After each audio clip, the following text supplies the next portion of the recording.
Commissioners, thank you both for taking the time to come up here to Albany. It's always good on when it's not snowy and having to deal with that. So, and Commissioner Ball, please don't feel that I'm not addressing anything with you, but I'm going to direct my questions to Parks and Rec, so you get a chance to relax. So, Commissioner Simmons, thank you again for coming up.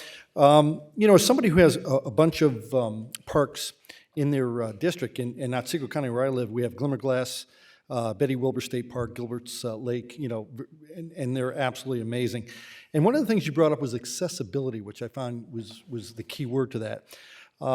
We did a great job of a kayak boat launch at Glimmerglass. It's being used unbelievably. You've made a lot of people happy. Being a sportsman and one who would love to take my grandkids out onto Glimmerglass Lake in a more traditional role of taking them fishing, it would be really interesting if we could look at accessibility and getting a boat launch for those that are in that realm and opening up this absolute jewel of a wreck to those constituents. And I will tell this, I learned more from my grandfather fishing in a boat than I ever have anywhere else. So if you could do that, that'd be awesome. One other question I do have, and this is again for parks, and this pertains particularly to safety. I know we had some incidences at the state parks. I believe we've had a couple of deaths, which we've never had. And so one of the things I was concerned about is, with that, is there a continued, I'm sure there's a continued focus, but is there anything more that we would be doing at our state parks to kind of ramp up security?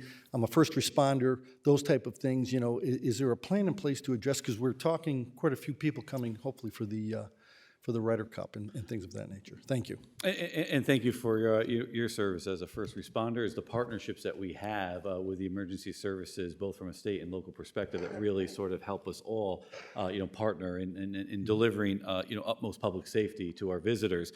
For the first time ever, we saw last year the governor invested $53 million towards just, improving safety infrastructure into our parks. We immediately got to work. We identified, 51 projects, 51 parks, I should say, that were in use of, everything from maybe license plate readers to, improve security, fencing and lighting, security cameras. And right now, those projects are everywhere from design to procurement to in the construction phase. And we are especially a reminder of our own personnel as well. I mean, it is, we painfully, now and again get reminders of the risks that are involved in providing for safe and enjoyable recreation.